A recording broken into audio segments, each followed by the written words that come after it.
તો નમસ્કાર મિત્રો રાજુભાઈ કરપડા જે ભાજપમાં જોડાયા છે તેમાં કૃષ્ણાબેનને એક વિડીયો બનાવીને મોકલે છે અને જોરદાર વિડીયો બનાવે છે. કૃષ્ણાબેને જે આખો ખુલાસો કર્યો છે વાતમાં હું તમને વિડીયો બતાવવાના પહેલા જો તમે આપણી ચેનલમાં નવા આવ્યા હો તો ચેનલને સબસ્ક્રાઇબ કરી દેજો અને વિડીયોને લાઇક કરી દેજો. તો મિત્રો તે વિડીયો જોઈ લો.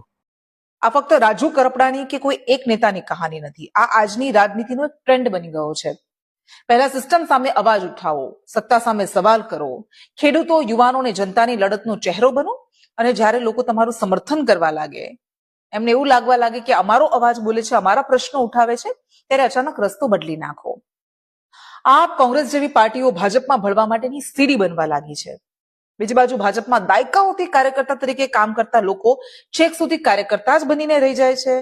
એમનું કોઈ આવી લાલ જાજમ પાથરીને સ્વાગત નથી કરાતું.